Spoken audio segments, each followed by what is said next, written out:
पिछले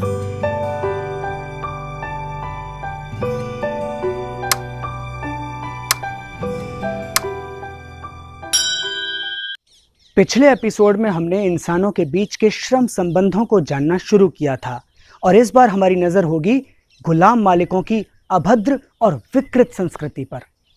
आइए जानते हैं कि दुनिया की सारी जमीन पर कब्जा करने के बाद गुलाम मालिकों ने गुलामों का शोषण किस तरह करना शुरू कर दिया था।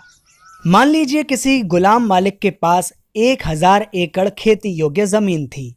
इस 1000 एकड़ खेती योग्य जमीन पर फसल उगाने के लिए मान लीजिए कि जो खाद, बीज और तमाम किस्म के उपकरणों का इंतजाम करना होता था, उसके लिए करीब 50 एकड़ फसल का मूल्य इस्तेमाल हो जाता था, यानी खर्च हो जाता था। हमने पिछले एपिसोड में यह जान ही लिया था कि गुलाम मालिक किसी भी किस्म का कोई श्रम नहीं करते थे। तो फिर मान लीजिए कि इस 1000 एकड़ जमीन के मालिक गुलाम मालिक ने अपने इस खेत पर काम करने के लिए 100 गुलाम परिवारों को रखा हुआ था। तो इन्हीं 100 गुलाम परिवारों के श्रम से इस 1000 एकड़ जमीन पर फसल का उत्पादन होता था।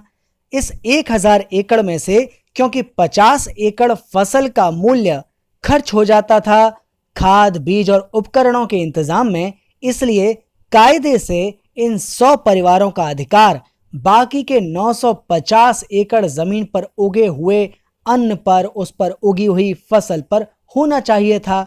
लेकिन गुलाम मालिक इसमें से सिर्फ 150 एकड़ जमीन पर उगी हुई फसल को ही इन गुलाम परिवारों को देते थे और बाकी की 800 एकड़ जमीन पर पैदा होने वाली फसल को अपने पास रख लेते थे। गुलाम मालिक इस फसल का एक छोटा सा हिस्सा भी गुलामों को सिर्फ इसलिए दे देते थे ताकि वे जिंदा रह सकें और अगले दिन फिर से काम करने के लिए आ सकें। गुलाम एक एक दिन में 18-18 घंटे काम करते थे, लेकिन इस 18 घंटे के काम में से केवल 2 घंटे के काम से पैदा होने वाली फसल को वे अपने जीवन जीने के लिए ले सकते थे। बाकी 16 घंटे का श्रम वे अपने मालिक के लिए करते थे, उसकी ऐशो आराम के लिए करते थे। यानी अपना जीवन जीने लायक चीजें तो वे सिर्फ 2 ही घंटे में पैदा कर लेते थे, लेकिन बाकी जो 16 घंटे वे काम करते थे, जो श्रम करते थे, उसे हम कहेंगे अतिरिक्त श्रम। गुलामों के इसी अतिरिक्त श्रम को लूट लूट कर सारे मालिक लोग अमीर होते चले जाते थे। यही है गुलामों के श्रम का शोषण। यही श्रम का शोषण है।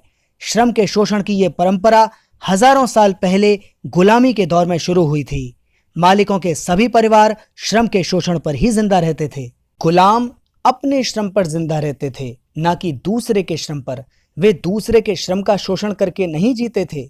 गुलाम मालिक कोई भी श्रम किए बिना और गुलामों के श्रम का शोषण करने की बदौलत ही जिंदा रहते थे। इसका मतलब यह हुआ कि गुलाम ही मालिकों के परिवारों का जीवन चलाते थे। गुलाम मालिक, उनकी पत्नियां, उनके बच्चे, उनके घोड़े, कुत्ते, लोमड़ियां और बाकी सब गुलामों के ही श्रम पर जीते थे। लेकिन बाहर से जो दिखता था वो बिल्कुल उल्टा था। ऐसा लगता था जैसे मालिक बड़े दयालु थे और बेचारे गरीब लोगों का जीवन चलाते थे, उनको कुछ काम धंधा देकर। मालिक लोग कोई भी श्रम नहीं करते थे।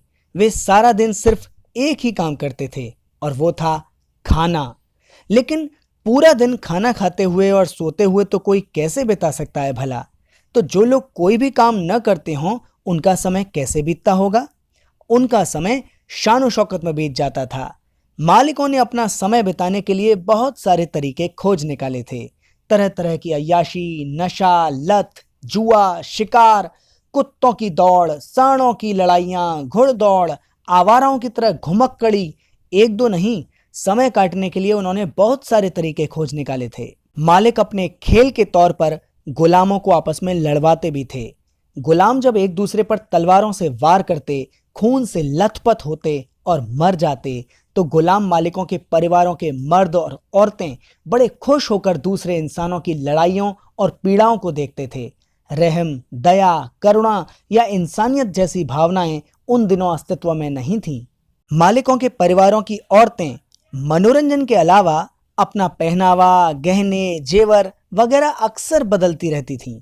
कुल मिलाकर गुलाम मालिकों के परिवारों के जीवन में अय्याशी और व्यसन आम बात थे।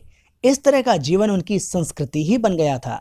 गुलामी के दौर में अभी श्रम करने वालों को मजदूरी या वेतन देने की शुरुआत नहीं हुई थी। उस समय मजदूरी जैसा कोई शब्द अस्तित्व में ही नहीं था। फिर भी गुलामों को अपने जीने भर के लिए जो कुछ मिलता था वो मजदूरी जैसा ही था। इस सब की चर्चा को विस्तार से इसलिए किया जा रहा है कि यही बात गुलामी के दौर के बाद भी जारी रही है। आज भी यही हो रहा है। जो लोग श्रम करते हैं उन्हें अब गुलाम नहीं कहते, लेकिन बाकी बातें तो वैसी ही हैं।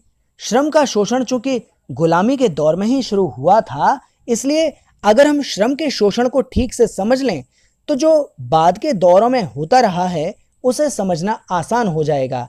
इसीलिए यहाँ इस पूरी बात पर गौर करने की बहुत जरूरत है। मालिक गुलामों से जबरन श्रम करवाते थे और उनके श्रम से पैदा हुए सभी उत्पादों को अपने कब्जे में ले लेते थे। फिर इन उत्पादों में से सिर्फ गुलामों के जीने लायक उत्पाद उन्हें देकर बाकी सारे उत्पादों पर अपना कब्जा कर लेते थे, उसे हड़प लेते थे। इसलिए मालिक और गुलाम के बीच में जो होता था उसे हम श्रम या उत्पादों का विनिमय नहीं कह सकते, बल्कि इसे हम कहेंगे मालिकों द्वारा गुलामों के श्रम का हड़पा जाना। कम शब्दों में इसे हम अतिरिक्त श्रम की लूट कह सकते हैं। सोचिए कि अगर अतिरिक्त श्रम की लूट की यह परंपरा शुरू ही नहीं हुई होती तो गुलामों का जीवन कैसा होता? फिर तो वे गुलाम ही नहीं होते, फिर तो उन्हें उतना ज्यादा श्रम करना ही नहीं पड़ता। मालिकों की सेवा करते हुए वे 2 घंटे के श्रम से जीवन तो जी ही लेते थे, फिर जीते थे दरिद्रता का जीवन। इसकी बजाय मान लें कि थोड़ा आराम से जीने के लिए 6 घंटे का ही श्रम काफी हो, फिर उनका 6 घंटे का ही श्रम काफी होता और इससे ज्यादा श्रम करने की जरूरत ही नहीं होती। गुलाम अगर सिर्फ अपनी जरूरत भर का ही श्रम करते तो फिर उनके मालिक उनसे कुछ भी नहीं निकाल पाते। फिर मालिक कैसे जीते? फिर तो मालिक होने का कोई सवाल ही पैदा नहीं होता। अगर गुलाम गुलाम ना हो तो फिर मालिक भी मालिक नहीं होंगे, है ना? उन्हें अपने जीने के लिए श्रम की जरूरत है। अगर वे भी श्रम करते तो उनसे दूसरों के श्रम का शोषण करने की भयानक भूल नहीं होती। फिर उन्हें मालिक बने रहने की कोई जरूरत ही नहीं होती। उन्हें मालिक बने रहकर जंगली जानवरों की तरह जीने और अपने साथ के इंसानों को खरीदकर, बेचकर और हत्या कर गुलाम बनाने की जरूरत ही नहीं होती। इंसानों के बीच मौजूद इन भेदों का किसी कुदरत के नियम से कोई लेना देना नहीं था। इस नियम को बनाने वाले गुलाम मालिक थे। गुलामों और उनके मालिकों के बीच जो रिश्ता होता था वो श्रम पर आधारित होता था, इसीलिए इसे श्रम संबंध कहते थे। इस रिश्ते का कोई एक दिन या एक पहर में अंत नहीं होता था, बल्कि विरासत के अधिकार की तरह यह कायम रह जाता था। गुलाम मालिक अगर मर जाते थे तो उनकी सारी संपत्ति उनके परिजनों की हो जाती थी। फिर उनके परिवार के बच्चे श्रम का शोषण जारी रखते थे। गुलाम माता पिता अगर मर जाते तो उनके बच्चों को गुलामी करनी पड़ती। गुलाम मालिकों के संपत्ति अधिकार और गुलामों की गुलामाना जिंदगी किसी पीढ़ी के साथ खत्म नहीं हुई, हमेशा के लिए ये कायम रह गई। क्योंकि उस समाज में गुलाम ही श्रम करते थे, इसलिए हम उन्हें श्रमिक या मजदूर भी कह सकते हैं। सारे मालिक लोग मिलकर एक पक्ष यानी एक वर्ग होते थे। ये वर्ग वो होता था जो श्रम का शोषण करता था। उधर सभी गुलाम मिलकर दूसरा पक्ष यानी दूसरा वर्ग होते थे। ये वो वर्ग था जो अपना श्रम और अपनी जिंदगी खो देता था। ये दो वर्ग एक दूसरे के विरोधी होते थे। इन दोनों वर्गों के बीच में दुश्मनी होती थी। ये दुश्मनाना वर्ग ही श्रम के शोषण के कारण होते थे। तब से अब में थोड़ा फर्क जरूर आया है, लेकिन अभी भी ये दोनों वर्ग मौजूद हैं, मालिक वर्ग और मजदूर वर्ग। हमारे समाज में मौजूद लगभग हर तरह के दुख और परेशानी का कारण इन्हीं दोनों वर्गों की दुश्मनी है। इंसानों का जीवन खुशहाल जीवन बनाने के लिए अगर इन दुश्मनियों को समाप्त करना हो तो श्रम का शोषण समाप्त करना होगा। प्रत्येक इंसान को श्रम करना होगा। दूसरों के श्रम का शोषण करने के बजाय हर किसी को अपने खुद के श्रम पर जीना होगा। कोई मालिकशाही और गुलामी नहीं होनी होगी, तभी इन दो वर्गों के बीच की दुश्मनी का अंत हो पाएगा। लेकिन ऐसा कोई भी परिवर्तन, ऐसा कोई भी बदलाव केवल श्रमिकों को यानी मजदूरों को ही अच्छा लगेगा, मालिकों को ये अच्छा नहीं लगेगा। मालिक तो गुलामों से श्रम कराते हैं, इसीलिए श्रम किए बिना अपना जीवन जी पाते हैं।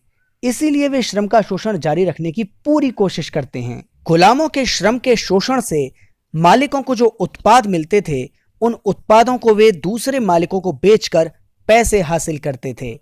उस पैसे से पहले वे कुछ जरूरी सामान खरीदते थे, फिर उसी पैसे से वे गहने खरीदते थे। कुछ पैसों को वे अय्याशी, जुआखोरी और सैर सपाटे पर उड़ा देते थे। इस सारे खर्चे के बाद भी वे कुछ पैसे सोने के सिक्कों के रूप में जमा कर लेते थे। उनकी संपत्ति में जमीन, हवेलियां, गहने, घोड़े, गाड़ियां, बड़े बड़े बर्तन, फर्नीचर, पैसों के सिक्के और गुलाम शामिल होते थे। किसी गुलाम मालिक परिवार में सिर्फ एक या दो गुलाम ही नहीं होते थे, कुछ मालिक तो दर्जनों और सैकड़ों गुलाम भी रखते थे। जितनी मालिक की भूसंपत्ति उतने ही ज्यादा गुलाम होते थे, ताकि उस जमीन पर खेती की जा सके। जैसे जैसे गुलाम दिन पर दिन श्रम करते जाते, वैसे वैसे उनके श्रम से मालिकों की अमीरी और धन दौलत बढ़ती जाती। अपना श्रम मालिकों के हाथों गंवाते जाने के साथ साथ गुलामों की दरिद्रता, उनकी गरीबी भी बढ़ती जाती। यही है अमीरी और गरीबी के भेद का राज। अमीरी गरीबी का राज है श्रम का शोषण। अगर हर व्यक्ति अपने शरीर के बल पर जितना श्रम कर सकता हो, उतना खुद के लिए श्रम करे, तो उतना ही कमाना हर दिन आराम से जी पाने के लिए बहुत होगा। जो ज्यादा हो वो बिना इस्तेमाल में लाए पड़ा रहे। इससे अमीरी का एक जगह केंद्रीकृत हो जाना संभव नहीं हो पाएगा।